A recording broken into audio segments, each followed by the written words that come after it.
Ok, bonjour, bonjour les amis, salut.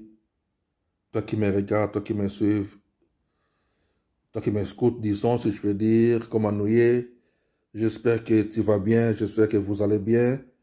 Moi en forme, de mon côté, ça va, Jodia. Donc ça va, ça va. Et je me suis décidé aujourd'hui de faire ces petites vidéos pour vous parler de mon parcours spirituel, de mon expérience personnelle dans la vie, des prières, comment faire un grand pas dans la spiritualité, comment j'ai évolué, comment j'ai commencé. Mais je ne vais pas aller vraiment dans les détails de comment j'ai fait ma vie. J'ai vécu ma vie spirituelle, donc je vais juste prendre quelques lignes pour vous aider un peu à comprendre. Et ça peut aider beaucoup de gens qui aiment la spiritualité de comprendre comment ça fonctionne aussi. Parce qu'à l'instant où je vous parle maintenant, je suis arrivé à un point où je suis plus trop attaché aux créatures célestes, aux esprits qui vivent dans les royaumes de Dieu, invisibles bien sûr. Je suis maintenant plus trop attaché à ce monde-là qu'avec ce monde que nous vivons. Mais comme nous travaillons sur cette planète Terre, bien sûr, là où nous sommes, et nous sommes là pour aider les autres à s'attacher aussi à Dieu, et nous sommes là pour aider les autres à avancer, à faire aussi un grand pas ou un pas de plus dans leur intimité avec Dieu. C'est pour cela que je voulais parler un peu aujourd'hui de comment j'ai commencé, comment j'ai débuté. Et c'est un peu de prendre quelques grandes lignes pour vous faire comprendre. Nous sommes aujourd'hui le mercredi 16 février 2022, ici à Bruxelles. Les amis, vous devez savoir que pour faire un grand pas en avant, dans le domaine spirituel, ça demande des sacrifices. Donc, il faut vraiment faire des sacrifices. Donc, il y a des sacrifices où tu vas t'imposer des disciplines toi-même dans ta vie. Donc, toi-même, tu vas des fois t'imposer des disciplines. C'est ça qu'on appelle des sacrifices. Des choses que tu vas toi-même ne plus faire ce que tu faisais avant. Des programmes que toi-même, tu vas t'imposer. Des programmes quand il faut dormir, quand il faut se réveiller, quand il faut prier, quand il faut manger, tout ça. Vraiment comme des athlètes professionnels comme ils font. Ils s'imposent plusieurs disciplines. Ils ne mangent pas comme tout le monde. C'est ça aussi dans la vie spirituelle. Tu vas t'imposer des disciplines toi-même, c'est ça qu'on appelle le sacrifice, et tu dois les respecter. Parce que quand tu t'imposes toi-même comment fonctionner, Dieu est avec toi, parce qu'il y a ces anges qui sont tout autour de nous, qui vivent avec nous, qui nous aident à avancer. C'est pour ça que la Bible les appelle nos compagnons de service. Ils sont nos compagnons de service.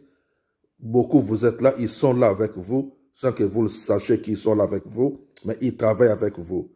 Donc, ça, ce sont des choses que je vais expliquer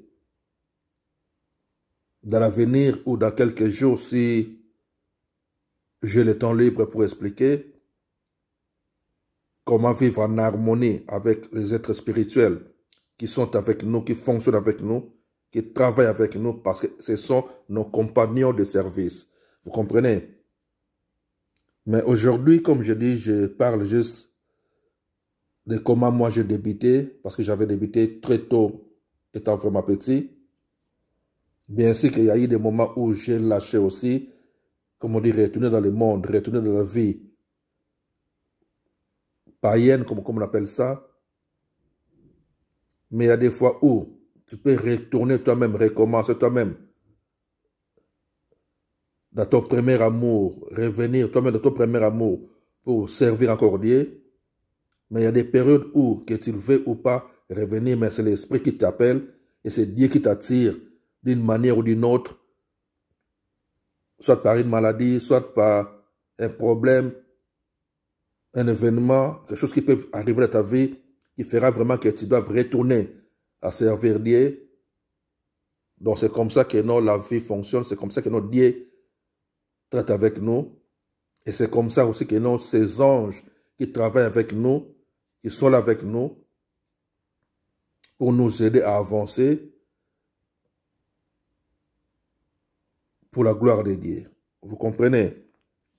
Alors personnellement, comme je dis, j'ai commencé,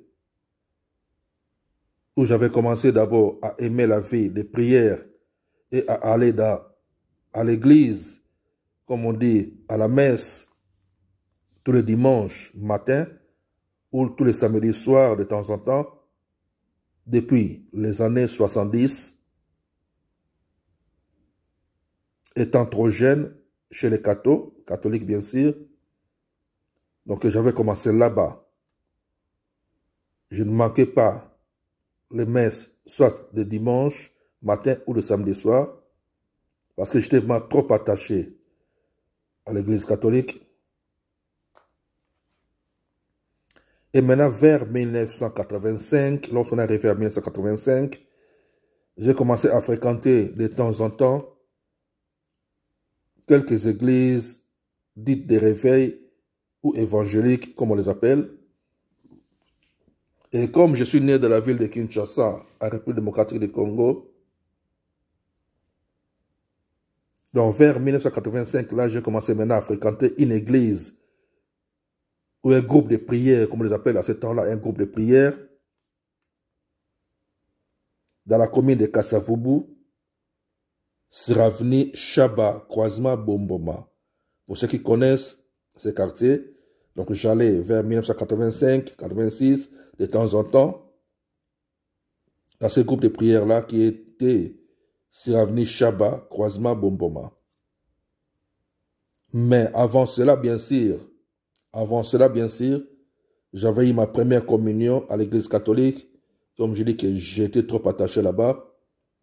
Donc j'avais eu ma première communion. C'était un dimanche 11 avril 1982. 11 avril 1982, j'avais eu ma première communion. J'avais 12 ans. Et maintenant, vers 1988, comme je dis que non, je sais un peu de sauter, quelques grandes lignes pour aller un peu vite, vous expliquer, vous faire comprendre. Je ne vais pas tout expliquer aujourd'hui parce que j'ai d'autres choses à faire. Donc, je vais juste expliquer un peu et après, je vais encore refaire notre vidéo pour continuer, bien sûr. Alors, maintenant, vers 1988, juste avant que je voyage pour l'Europe, j'ai commencé maintenant à aller prier chez Papa Wanja. Papa Wanja, c'est un pasteur de la commune de Kitambo. Pour ceux qui connaissent bien aussi la commune de Kitambo. Donc, on passait des fois des nuits de prière dans sa maison sur rue Tanganyika, dans la commune de Kitambo, bien sûr.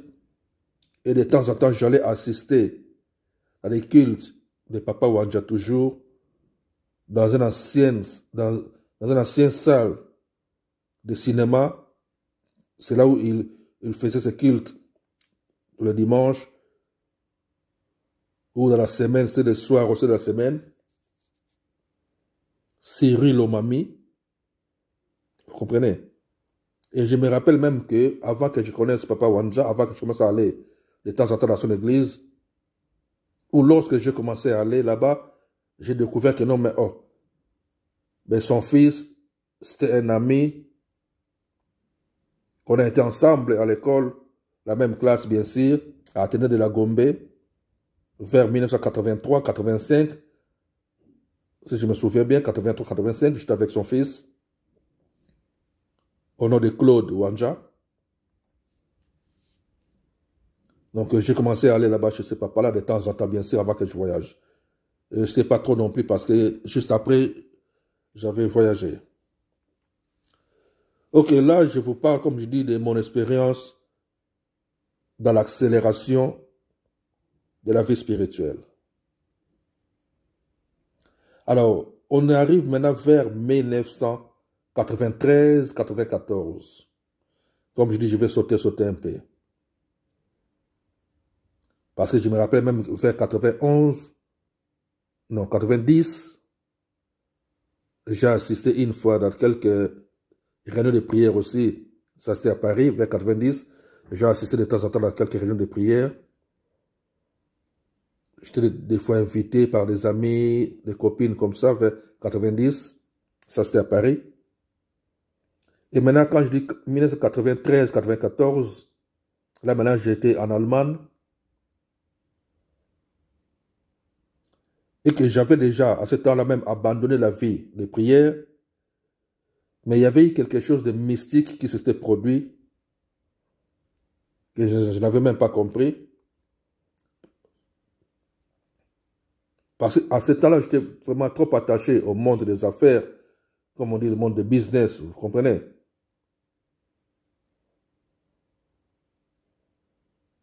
Mais du coup, j'avais commencé à écouter dans la fenêtre de ma chambre la communication qui va peut-être vous étonner. Vous allez peut-être pas ne pas me croire et vous allez peut-être ne pas comprendre. Mais je vais maintenant commencer à écouter et comprendre la communication des oiseaux.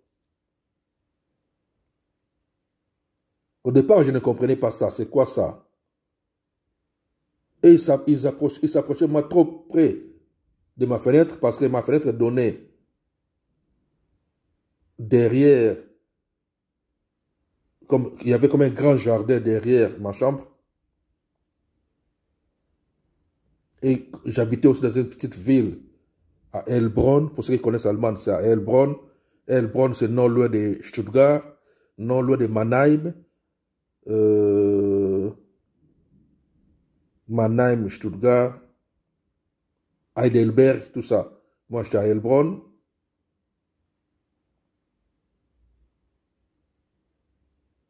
Et la ville à côté, c'est là où on fabrique les Audi. C'était quoi encore? J'ai oublié le nom de la ville à côté. Là, on fabrique les Audi, tout ça, Audi. Bref, j'étais là dans la fenêtre de ma chambre. J'écoutais la conversation maintenant, la communication des oiseaux.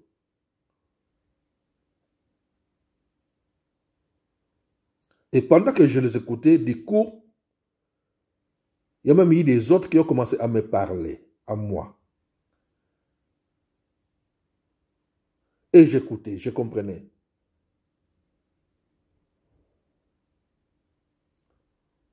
Et comme j'avais déjà grandi, étant petit, comme je dis, dans ces histoires-là, d'aller dans les églises, des prières de temps en temps, j'ai essayé maintenant de répondre, mais à télépathie, bien sûr, sans ouvrir ma bouche. Et je suis rentré en contact avec eux. On a commencé à communiquer. Comme je dis, ça faisait d'abord peur. Après, c'était un waouh. J'étais étonné. Et lorsque j'expliquais ça aux gens, aux amis, tout le monde me prenait pour un fou. Du coup, les gens me prenaient pour un fou. Et j'étais obligé de ne plus rien dire à quelqu'un. Et je continue maintenant à communiquer avec les oiseaux sans que j'ouvre ma bouche. Et ça fonctionnait aussi comme ça. Comme je dis que non, j'étais à ce temps-là dans un monde des affaires, de business, pour ne pas trop dire en détail.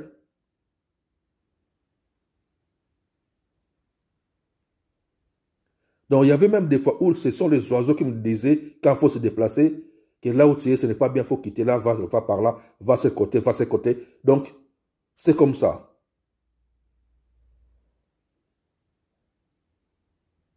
Et le mois, il y a un problème qui va arriver là maintenant, qui te déplace.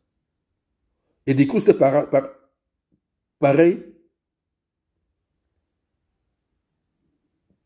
que tu vas quitter au Colombo, tu vas quitter là où tu es. Après, la police sont venus là. La police ont débarqué là. Et les amis, sans vous mentir, des fois, je me disais, ou je me demandais moi-même, c'est comme si j'étais parti voir un magicien qui m'a donné des gris-gris et j'ai oublié ou comment. C'est comme si j'avais fait impact quelque part, on m'a donné des magies et j'ai oublié. Je me posais cette question. Oh, ce n'était pas ça. Il n'y avait rien, juste, c'est venu par la grâce de Dieu, comme on peut dire. Vous comprenez? Et comme je dis que non, je ne voulais plus expliquer aux amis, je communiquais, je gardais seulement ma bouche. Et lorsque les oiseaux me disaient, déplace-toi, quitte là où tu es, je prenais seulement un ami qui était soit proche avec moi, ou quelques amis, ok, on déplace vite. Et lorsqu'on se déplaçait, la police débarquait. Donc bref, on dealait quoi, dans les rues, si vous comprenez. Donc des fois, on dealait dans les maisons, on faisait un peu de tout en même temps, quoi. On dealait dans les maisons. Des fois, on pouvait faire ça dans les rues, dans un parc. Pour ceux qui connaissent Heilbronn, il y a un parc qu'on appelle Harmonie. Donc c'est nous qu'on gérait ça. Dans ce temps-là,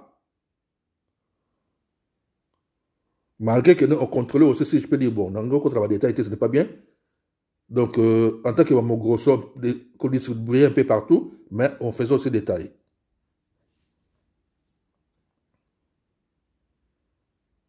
Et par après, quelques temps après, bon, j'ai quitté ce monde-là.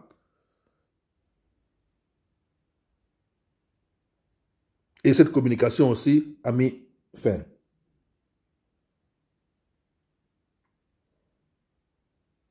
Comme je dis que non, lorsque les oiseaux me parlaient, il n'y a que moi qui écoutais dans le langage normal, comme je vous parle là.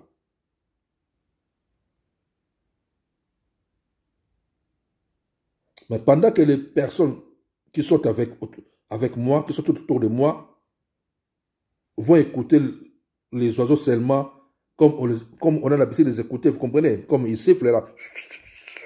Donc toi, tu écoutes seulement comme ils sifflent. Mais moi, je comprends et je capte ce qu'ils me disent à l'intérieur de moi. C'était comme ça.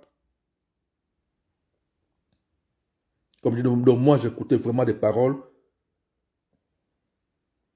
Et sauf que c'était juste pendant quelques temps, quelques mois.